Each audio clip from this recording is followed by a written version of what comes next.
I want people to understand the value of listening to the prospect, asking authentic questions. And most of us have not been taught how to ask authentic questions. We've been taught that if we're the expert, we are supposed to have all the answers.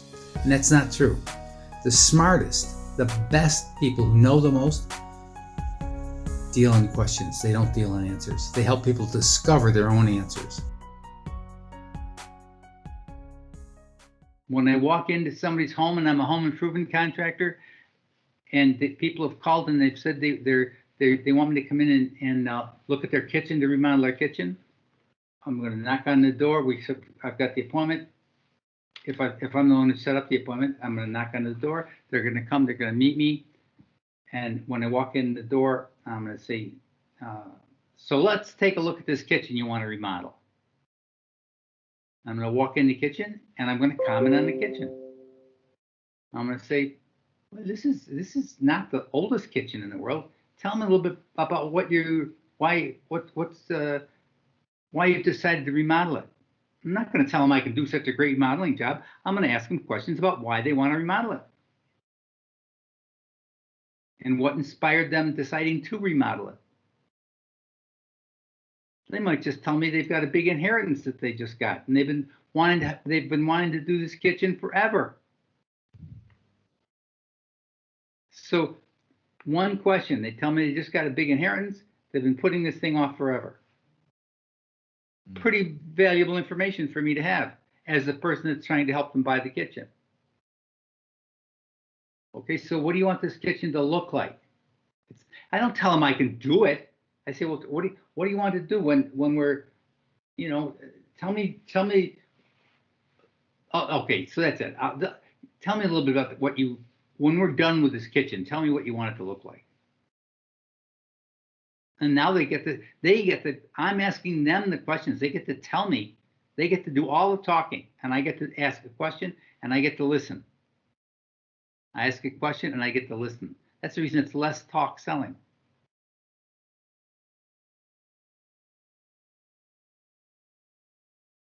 And then if I really understand, kitchens, so I want to say, so are you a baker or are you a cook? Mm-hmm. And if she's a baker, she's going to say, oh my God, yes, I'm a baker. I love baking.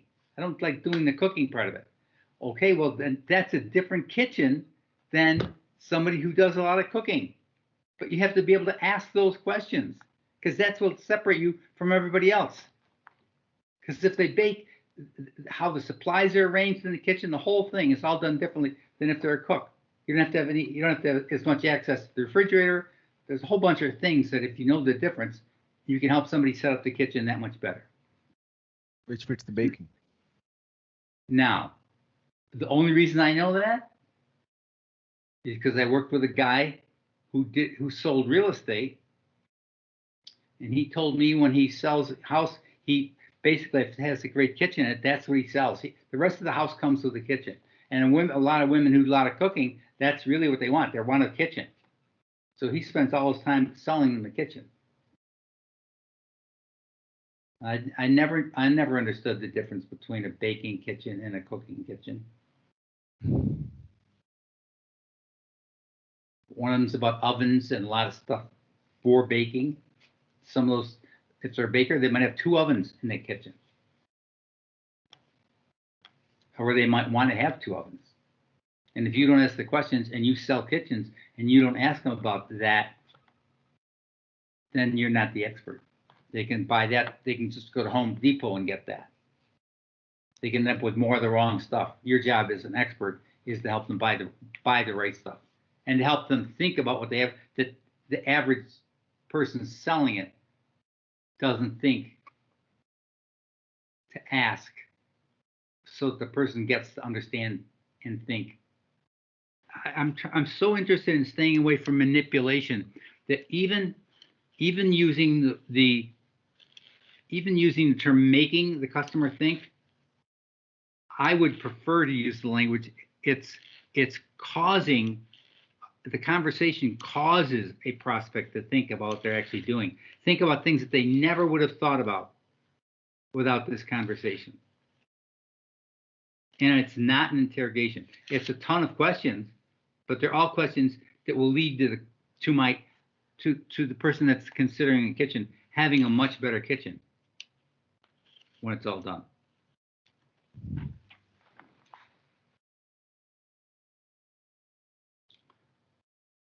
So the person, you find out what they want to get done. And my next question is, so let me ask you a question, guys.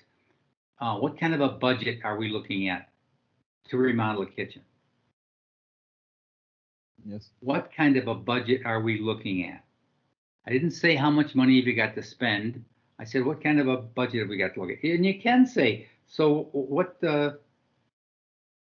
I like the word budget myself. And then the person is going to reply to me, and they're probably going to say, well, that's the reason we're talking to you. We really don't have a budget. And then I'm going to say to them, okay, I know you don't have a budget like written down on a piece of paper, but I know that you guys talked about it before I ever rang your doorbell about how much money you weren't going to spend more than. There's some number in your head. And you're not going to want to tell me that number, because then I'm going to design the kitchen so I get all that money. I want you to understand this. The reason I'm asking you the number is this kitchen could be a $56,000 kitchen, or it could be a $26,000 kitchen. And I don't want to come back with a $56,000 kitchen if the one you really want only costs $26,000. And we're dealing with the same area, but we're not going to put granite down in a $26,000 kitchen. We aren't going to have 2 ovens in a $26,000 kitchen. So I've explained my situation, why I'm asking the questions. I've given them a couple of illustrations. The odds are very strong that they'll look at each other and say, okay, we don't want to spend more than this. And if it's in the $26,000 range, and what they've described to me is they want to have a